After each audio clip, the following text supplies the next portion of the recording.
1-0 seconds. Liftoff normal. Liftoff of LM-3M4 rocket carrying India's prestigious Chandrayaan-3 space launch 4 rocket का watching history in the की यात्रा अभी जारी है। भारत अंतरिक्ष विज्ञान जगत में इतिहास लिखने के एकदम करीब पहुंच गया है। भारत का चंद्रयान मिशन 3 चांद की सतह पर लैंडिंग के लिए पूरी तरीके से तैयार है।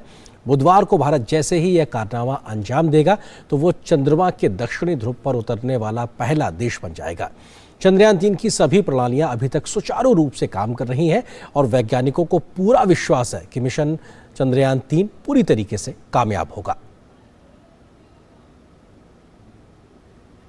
भारत चांद पर सफलता की नई इबारत लिखते हुए अंतरिक्ष विज्ञान जगत में अपना दबदबा कायम करने जा रहा है। चंद्रयान 3 की चांद के दक्षिणी ध्रुव पर सफल लैंडिंग के साथ ही भारत ये सफलता हासिल करने वाला दुनिया का पहला देश बन जाएगा। इसको लेकर उत्साह और जोश आसमान पर है। लैंडिंग की प्रक्रिया बेहद नाजुक और जटिल है। इसके लिए सबसे अहम होंगे अंतिम 15 मिनट। चंद्रमा पर वायुमंडल नहीं होने से पैराशूट की मदद से लैंडर उतरेगा।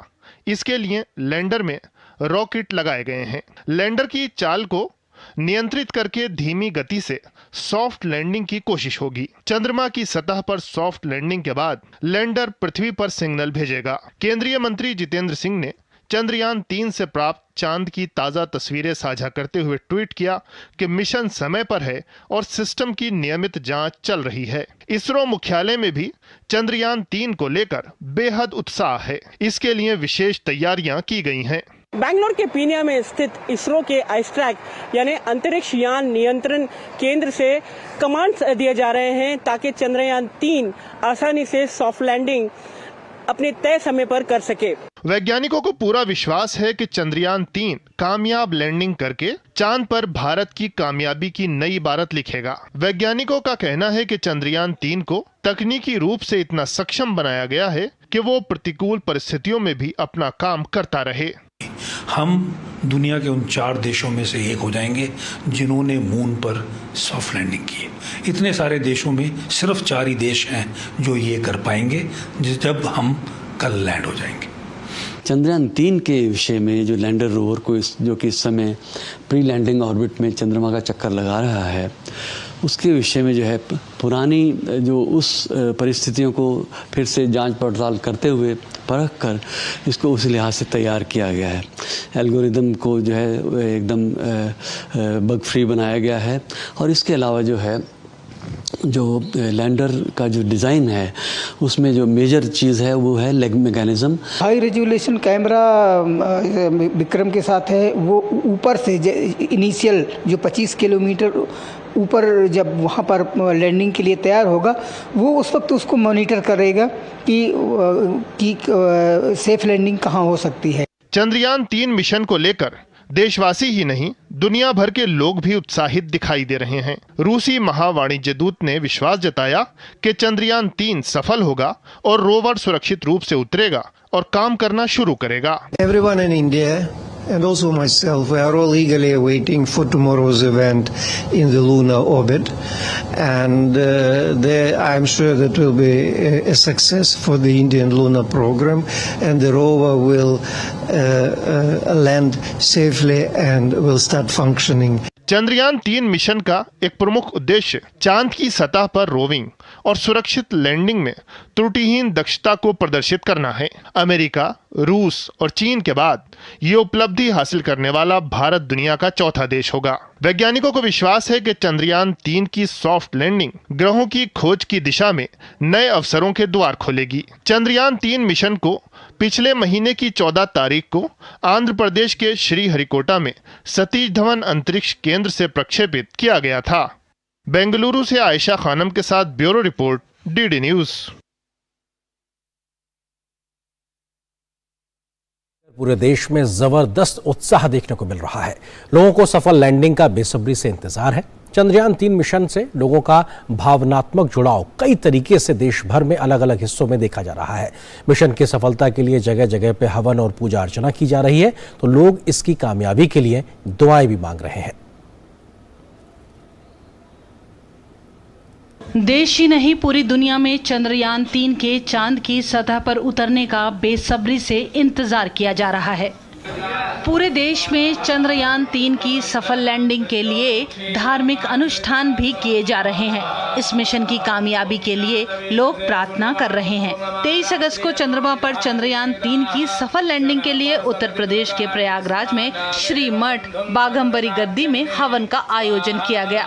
वहीं वाराणसी के कामाख्या मंदिर में भी लोगों ने इसके लिए हुए हवन में हिस्सा लिया। मुंबई में चंद्रमौलेश्वर शिव मंदिर में भी ऐसा ही एक हवन किया गया। इन सभी आयोजनों में बड़ी संख्या में शामिल लोगों ने चंद्रयान 3 मिशन की सफलता की कामना की। उधर लखनऊ में इस्लामिक सेंटर ऑफ इंडिया में लोगों ने नमाज अदा कर चंद्रयान 3 की सफल लैंडिंग की दुआएं की।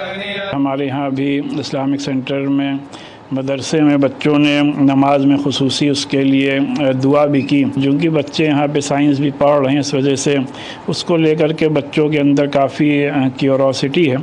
और इसके लिए मैं Indian space research organisation ISRO के तमाम साइंटिस्ट को, तमाम ऑफिशियल्स को दिली मुबारकबाद पेश करता हूँ। चंद्रयान 3 को लेकर यही उत्साह कलाकारों में भी देखा जा रहा है। हिंदुस्तानी शास्त्रीय गायिका और पद्मश्री पुरस्कार से सम्मानित डॉक्टर सोमा घोष भी चंद्रयान को लेकर बेहद उत्साहित हैं। बच्चे थे तब हम देखा करते थे टुक टुक चंदा मामा को दूर से, आज हम आए हैं मामा तुमको देखन बड़ी दूर से। वहीं तमिलनाडु के कोयम्बटूर में एक कलाकार ने 4 ग्राम सोने का उपयोग कर चंद्रयान 3 का 1.5 इंच लंबा मॉडल डिजाइन किया। इसे 48 घंटे की मेहनत और बेहद बारीकी से बनाया गया है। चंद्रयान 3 मिशन की लैंडिंग से पहले मध्य प्रदेश के भोपाल में स्थित साइंस सेंटर में खास तैयारियां की गई हैं। यहां चंद्रयान का एक मॉडल भी तैयार किया गया है। साथ ही एक स्क्रीन भी लगाई गई है जो चंद्रयान 3 मिशन के बारे में पूरी जानकारी देती है। साइंस सेंटर में भी हमारे ये मॉडल में हम वो दिखाने की कोशिश कर रहे हैं कि ये 4 जो अलग अलग थ्रस्टर्स हैं, इस बार 5 ना होकर 4 हैं और उसमें एल्गोरिथम चेंज कर दी गई है। उसका जो कैमरा है इस बार चंद्रयान 3 के लैंडर का, जो उसको फोटो खींचते हुए उतरेगा रियल टाइम में रिकॉर्डिंग करते हुए, उसको चंद्रयान 2 के द्वारा खींचे हुए चांद का पूरा मैप उसके पास है। अब चंद्रयान 3 मिशन को लेकर देश दुनिया का उत्साह दिखाता है कि भारत अंतरिक्ष विज्ञान के क्षेत्र में एक और ऐतिहासिक उपलब्धि की ओर बढ़ रहा है। दुनिया को विश्वास है कि भारत की ये कामयाबी अंतरिक्ष में संभावनाओं और ज्ञान के नए द्वार खोलेगी। Bureau report, DD news. तो चांद पर एक स्वर्णिम इतिहास लिखने से महज एक दिन दूर है भारत, और सब कुछ सही रहा तो किस तरीके से भारत की गिनती उन चंद देशों में होगी जो एक बड़ा कारनामा करके दिखाएंगे। कैसे चंद्रयान 3 मिशन का जो अंतिम फेज है बेहद महत्वपूर्ण है, क्योंकि चांद के दरवाजे पे भारत पहुंच गया और लैंडिंग के अंतिम 15 मिनट सबसे ज्यादा महत्वपूर्ण माने जा रहे हैं और ये सबसे महत्वपूर्ण और चुनौतीपूर्ण भी कहे जा सकते हैं। किस लिहाज से लैंडर को उच्च गति वाली क्षैतिज स्थिति से एक लंबवत स्थिति में लाना होता है, किस प्रकार से जो लैंडर है वो अपने आप में उसकी गति को कम भी करना होता है, उसकी दिशा का परिवर्तन करना भी अपने आप में सबसे बड़ी चुनौती हुआ करता है। लैंडर को उच्च गति वाली क्षैतिज स्थिति से उसको चेंज करना ये अपने आप में बेहद महत्वपूर्ण है और चंद्रयान 3 इस समय लगभग 90 डिग्री पर झुका हुआ आगे की अपना रास्ते को तय कर रहा है और उस झुके हुए तय रास्ते से उसकी स्थिति को बदलना ये अपने आप में एक बड़ी चुनौती है। लैंडिंग के लिए इसे लंबवत होना जरूरी होगा क्योंकि वो इस प्रकार से उतरेगा, ना कि क्योंकि अभी वो इस प्रकार से गति में चल रहा है और उसको उतरने के लिए लगभग इस तरीके की स्थिति में आकर उसको उतारा जाएगा। पिछली बार चंद्रयान 2 में इसी चरण में एक समस्या पैदा हुई थी जिसकी वजह से हम उसे पूरी तरीके से सफल नहीं मानते हैं क्योंकि काफी कुछ दिक्कतें उस वक्त सबसे अंतिम चरण में ही आई थी। लेकिन इस बार उस तमाम बातों से सीख लेते हुए तमाम बदलाव भी किए गए हैं। 4 व्यापक चरणों में शुरू होगी लैंडिंग प्रक्रिया और अपने आप में यह बेहद महत्वपूर्ण है और 4 इसके बेहद महत्वपूर्ण चरण होंगे और हर एक अपने आप में बेहद महत्वपूर्ण और क्रूशियल चुनौती भरा रहने वाला है। किस तरीके से ये 4 होंगे अपने आप में रफ ब्रेकिंग फेज होगा, एल्टीट्यूड होल्ड फेज होगा, फाइन ब्रेकिंग फेज और टर्मिनल डिसेंट फेज इसमें शामिल है। ये 4 चरण अपने आप में बेहद महत्वपूर्ण और ये अंतिम 15 मिनट अपने आप में सबसे ज्यादा चुनौतीपूर्ण अपने आप में रहने वाले हैं। रफ ब्रेकिंग फेज की अगर बात की जाए तो 690 सेकंड का ये होने वाला है। 690 सेकंड में बहुत से काम एक तरीके से एक साथ किए जा रहे होंगे। लैंडर लगभग 1.68 किलोमीटर प्रति सेकंड की गति से यात्रा शुरू करेगा, क्योंकि उसकी रफ्तार को भी कम किया जाएगा। इसी तरीके से इसे घटाकर 358 मीटर प्रति सेकंड तक लाया जाएगा। यह भी कोशिश लगातार कई चुनौतियों के साथ में एक साथ की जाएगी। गति कम करने के लिए 400 न्यूटन के 4 इंजन फायर किए जाएंगे। यह भी अपने आप में तयशुदा कार्यक्रम है, लेकिन यह सब अंतिम चरण में होता नजर आएगा। पहला चरण के पूरा होने पर अंतरिक्ष यान की ऊंचाई चांद की सतह से केवल 7.4 किलोमीटर रह जाएगी, जो कि करीबी 25 से 30 किलोमीटर के आसपास बनी हुई, उसको बहुत नीचे तक 7 किलोमीटर तक लाया जाएगा। एल्टीट्यूड होल्ड फेज की अगर बात की जाए तो करीब 10 सेकेंड में लैंडर की चांद की सतह से ऊंचाई घटकर 6.8 किलोमीटर ही रह जाएगी। तो ये लगातार ऊंचाई कम होती जाएगी, यानी चांद की सतह की ओर बढ़ता नजर आएगा। इससे गति 336 मीटर प्रति सेकेंड रहेगी, जिसके लिए 740 न्यूटन के बराबर 4 इंजन फायर किए जाएंगे। ये तमाम तकनीकी चीजें हैं, लेकिन ये बेहद महत्वपूर्ण है, जटिल प्रक्रियाएं हैं, चुनौतीपूर्ण है, लेकिन इसको करने के लिए इसरो के वैज्ञानिकों ने पूरी तैयारी की है। एल्टीट्यूड होल्ड फेज के लिहाज से हमने इसका जिक्र किया। इसके अलावा फाइन ब्रेकिंग फेज की बात की जाए तो लैंडर लगभग 175 सेकेंड की चांद की सतह से लगभग 800 मीटर की ऊंचाई तक पहुंचेगा। ये महज 800 मीटर यानी कि 1 किलोमीटर से भी कम ऊंचाई जब रह जाएगी, तब इस फेज की शुरुआत होगी। इस ऊंचाई पर लैंडर का स्पीड 0 हो जाएगी। कुछ देर तक ये वहां पर मंडराएगा, यानी कि उसकी गति को स्थिर किया जाएगा और कुछ समय के लिए स्थिरता के साथ में वो आगे बढ़ता नजर आएगा। ये बेहद महत्वपूर्ण फाइन ब्रेकिंग फेज है इस ऊंचाई के लिहाज से। और लैंडर के सेंसर चांद की सतह पर लेजर किरणें भेजकर लैंडिंग स्थल का मुआयना करेंगे, क्योंकि एग्जैक्टली कहां पे उतरना है ये बिल्कुल अंतिम समय में माइन्यूट एक तरीके से ऑब्जर्व करने के बाद में चंद्रयान खुद तय करेगा कि उसको आखिर उतरना कहां है। चांद की सतह से लगभग 150 मीटर की ऊंचाई पर पहुंचेगा और ये अपने आप में एक सबसे महत्वपूर्ण और क्रूशियल चुनौतीपूर्ण तमाम एक रहने वाली हैं चुनौतियां हैं। और लैंडर फैसला करेगा कि उसे किस स्थल पर उतरना है, लैंड करना, ये खुद वो तय करेगा और उसके बाद में एक लैंडिंग की प्रक्रिया आगे बढ़ेगी।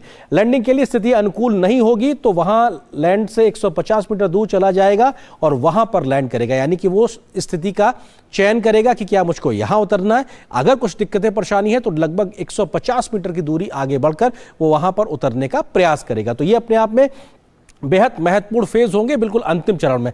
टर्मिनल डिसेंट फेज में की अगर बात की जाए तो विक्रम पहले 60 मीटर और फिर वहां से 10 मीटर की ऊंचाई तक पहुंचेगा और ये 10 मीटर तक रह जाना ये अपने आप बताता लगभग चांद की सतह तक वो पहुंच जाएगा। तो ये अपने आप में बेहद महत्वपूर्ण। लैंडिंग के लिए गति केवल 1 या 2 मीटर प्रति सेकेंड रह जाएगी। लगभग एक स्थिर स्थिति के लिहाज से यह कहा जा सकता है कि 1 या 2 सेकेंड मीटर भी रह जाएगा एक सेकेंड के लिहाज से। तो यह बेहद स्थिर गति होगी और लैंडर चांद की सतह पर उतरेगा तो उसका कुल वजन 800 किलोग्राम रहेगा। तो यह अपने आप में अंतिम फेज के बेहद महत्वपूर्ण चुनौतीपूर्ण तरीके और इस लिहाज से बेहद महत्वपूर्ण है। हमारी सहयोगी आयशा खानम इस वक्त बेंगलुरु से हमारे साथ में जुड़ रही हैं, उनका हम रुख करते हैं क्योंकि आयशा लगातार इसरो की इन तमाम गतिविधियों पर नजर बनाए हुए। आयशा, अंतिम चरण के लिहाज से देखा जाए तो क्या सारी चीजें सुचारू रूप से चल रही हैं? किस तरह से वैज्ञानिक नजर बनाए हुए चंद्रयान 3 पर फिलहाल?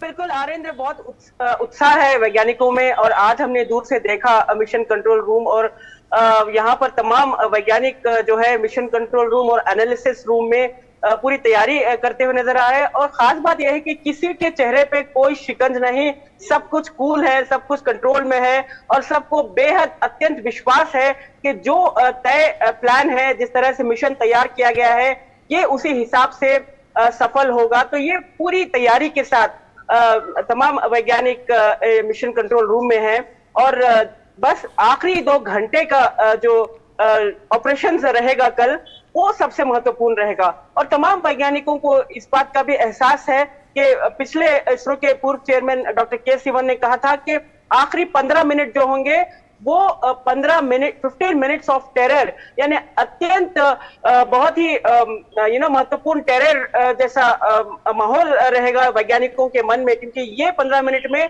पूरा मिशन का जो भविष्य है वो तय होता है। तो हमने आज देखा कि किस तरह से मिशन कंट्रोल रूम में पूरी तैयारियां हो चुकी है और तमाम रिहर्सल्स भी किए गए और जो एनिमेशंस के जरिए तैयारी हो रही है वो तमाम एनिमेशंस किए जा रहे हैं, एनालिसिस हो रहा है। और खास बात यह होगी कि जब लैंडर यानी विक्रम लैंड करेगा उसके बाद सबसे बड़ी चुनौती है रोवर को बाहर लाने की, यानी रोवर को डिप्लॉय करना है। रोवर जो 26 केजी वजन का एक छोटा रोबो है वो चांद की सतह पर टहलने के लिए निकलेगा।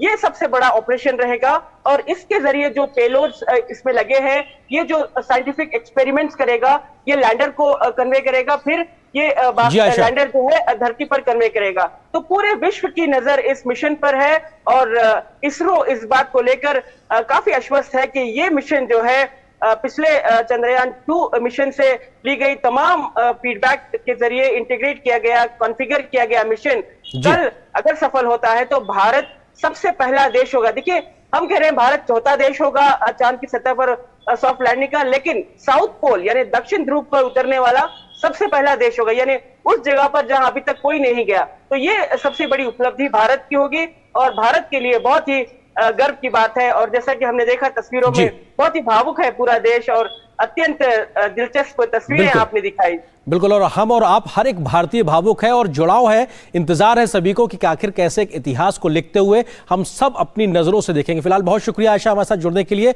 हम सबको और आपको भी कल का इंतजार है, कल भी हम आपसे विस्तार से इस विषय पे बातचीत करेंगे। फिलहाल आपका हमारे साथ जुड़ने के लिए बहुत बहुत शुक्रिया।